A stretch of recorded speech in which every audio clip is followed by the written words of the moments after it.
I'm Catherine, and thanks for joining me at Air Necessities, the podcast that turns complex financial topics into real talk for Gen X, Millennial, and Gen Z inheritors. Each episode of this podcast, I break down a different topic related to generational wealth and inheritance.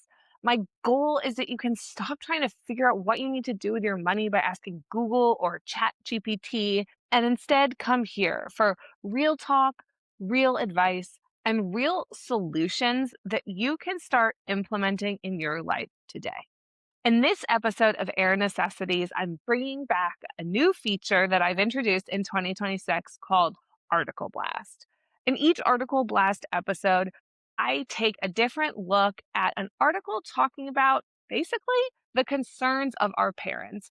And I break it down and act as one of the biggest things I do at Sunny Ranch, a rich white man translator. Today's article is about the three concerns that keep ultra high net worth families up at night. Families worth 25 million plus.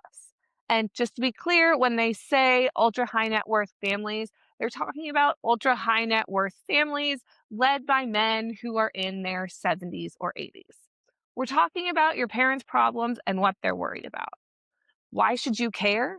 Because if you're trying to relate better to your parents about their wealth, trying to make progress, talking about estate transfer, what happens when they die, the only way that you're going to do that is to be able to get in their head and understand what they think and how they feel.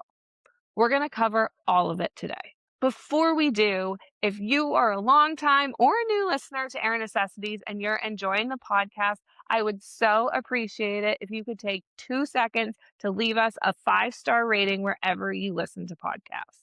It's super helpful for the show. And more importantly, it helps me connect with and support more current and future inheritors like you. Now let's dive into this article. I'm going to link the article in the show notes below. And the first thing that you're going to see when you look through it is that the stock images they use are insane. There's one photo with who I assume to be grandparents, clearly wealthy, white, older couple in their 70s, man and a woman, and then three grandkids, the youngest of whom is a little girl who's got pigtail buns and is also wearing a full power suit. It makes no sense. But it's also something that's really clearly tailored towards our parents' generation. And they don't think about money the way that we think about money. So, according to this report, what are the three things that our parents or our grandparents, depending on how old you are worried about? The first thing that this article flags as a major concern of ultra high net worth families is macroeconomic concerns. And if you have a money dad, you are super familiar with this. He's got 20, 30, 50, 100 million plus dollars, and he's convinced that he could lose it all because of macroeconomic instability, geopolitical tensions, whatever. And that fear of losing wealth, of not having money anymore, is ultimately a primary driver, or at least a primary factor that informs a lot of the money decisions that your parents make. If you are a younger inheritor, whether you already have wealth or expect to get wealth when your parents pass, what can you do with this information? You need to understand that even though it's objectively crazy to talk to someone who has $50 million, but who truly believes that they could lose it all tomorrow because the US is going to go to war with China or because Russia's invading Ukraine or whatever it is, you need to understand no matter how crazy that fear is in a rational sense, it is incredibly real. If you come to talk to your parents about their wealth, whether you want to talk to them about money or you're trying to ask for money, whatever it is, if you invalidate that fear, if you trigger that fear, you are not going to be able to have a successful money conversation. And yeah, this is annoying because now you're having to tiptoe around this fear that's not real, and you're having to change your behavior to fit into this narrative that doesn't even make sense to you. That's all true. But ultimately, it's your parents who have the money.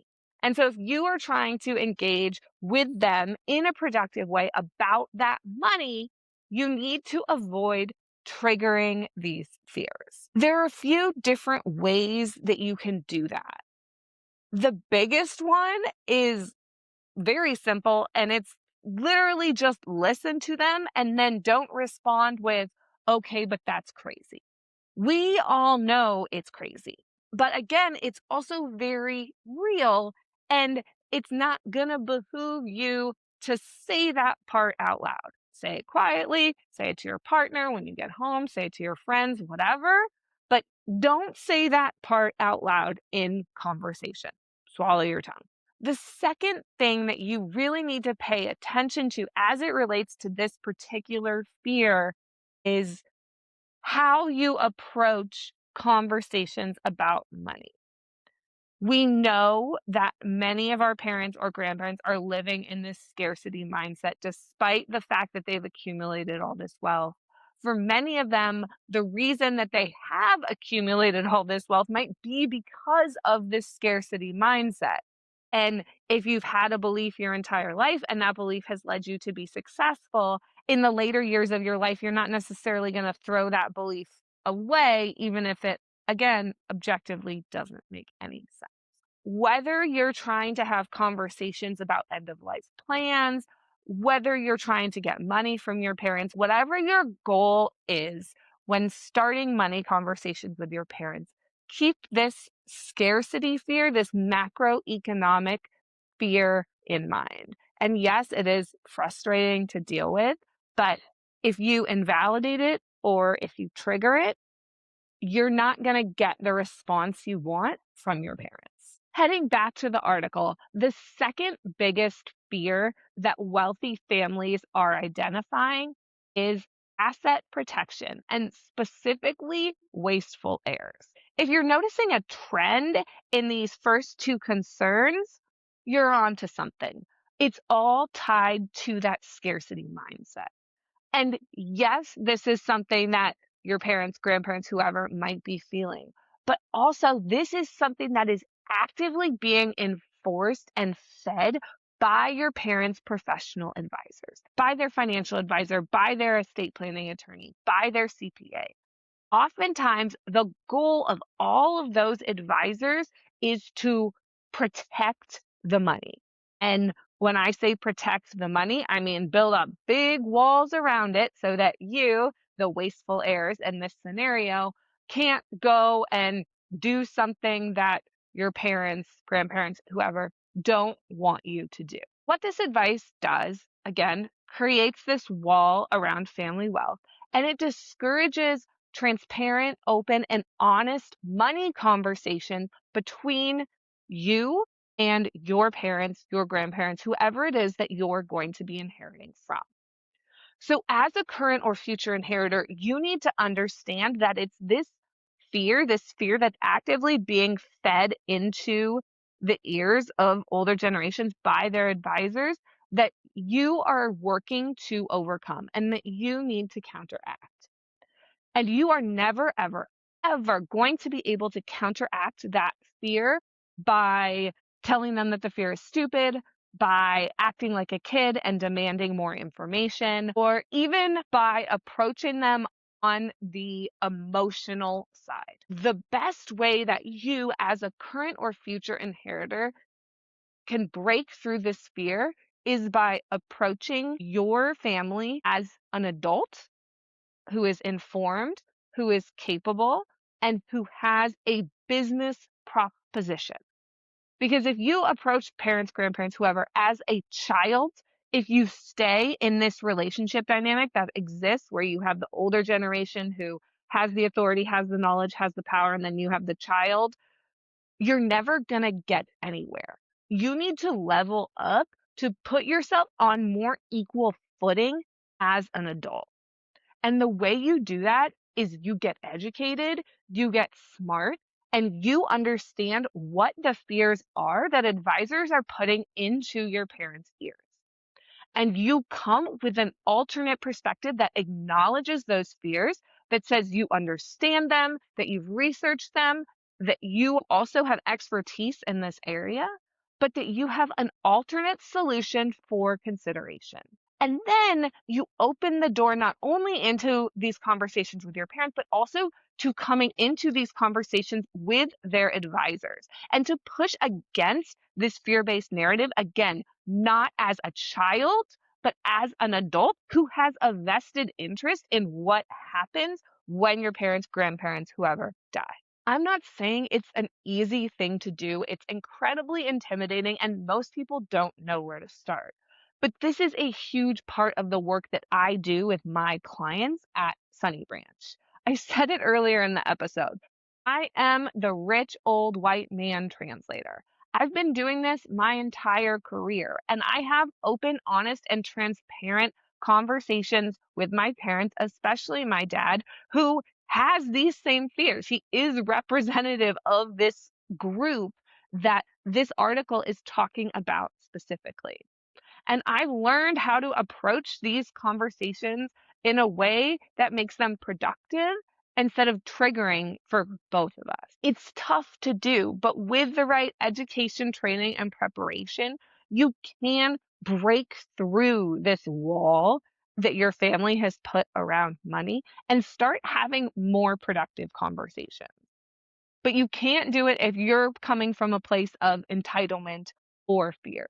You have to be the grounded, rational presence in the room, which again is hard when you feel like the people with the money should be occupying that role, but it's just not the reality of the situation for most families. The third concern of ultra high net worth families that this article talks about is honestly hilarious to me. And it's hilarious because it's so at odds with the first two fears.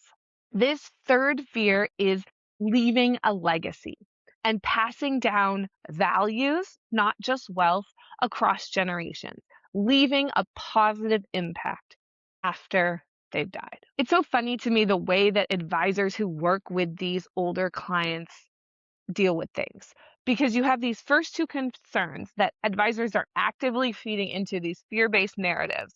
And then they want to slap on this third solution, leave a legacy, be open-hearted, give back, which is directly at odds with these first two issues. But this is a huge opportunity for you. And I'm going to tie it back into those conversations about protecting wealth, wasteful heirs. The way that your parents, grandparents, whoever, are being told to talk to you, the younger generation, about their wealth is through philanthropy. They don't want to talk to you about how much they're actually worth, how much they're going to get, but you can have values-based discussions about giving together, shared legacy, whatever it is. Candidly, I think this is a load of BS. Because if you aren't having open, honest, transparent conversations about family wealth, and an older generation wants to bring you into this discussion of philanthropy, but you don't have an honest communication, you don't have open transparency, you don't have trust built, it's never going to really be what anyone wants it to be. But it's an easy way for professional advisors to say, oh, hey, you're scared about wasteful heirs and you don't want to talk to your kids about money. And instead of pushing back on that, instead of coming up with transparent solutions to really promote more radical honesty, they say, okay, well, let's put some money in a foundation or a donor advised fund and you can talk to your kids about that. It's important for you to understand this fear of legacy and also to understand how older generations are being talked to about how to build legacy. Because, in my opinion, coming from a space where I worked with these older clients, I worked with our parents, grandparents' generation, the way they're being talked to about legacy is it's all wrong.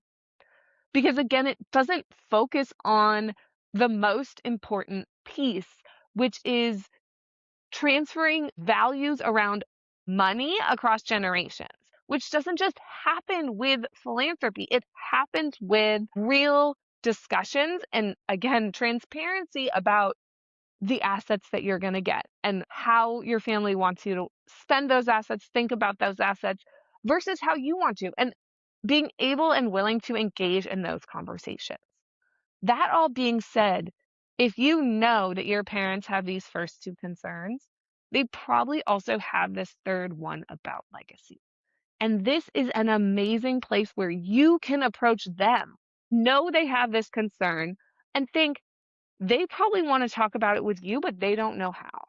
So why don't you get educated, get smart, get prepared, and bring this conversation to them and say, hey, we know you give away a lot of money. We'd like to be more involved in that. Why don't we talk about what giving together as a family could look like? Because if you bring these conversations to your parents and take an active role in creating solutions to the problems that your parents have, you are going to get 10x further than if you wait for your parents to be led by their advisors and for their advisors to push them into some really awkward conversation with you where they're in a conference room with a whole bunch of people in suits and you're being told what's going to happen next. And if you push back against that, you look ungrateful because the plan has already been decided on. Instead of waiting for that to happen, take charge. I know it can feel scary, but I promise you can do it. This is what I help clients do at Sunny Branch.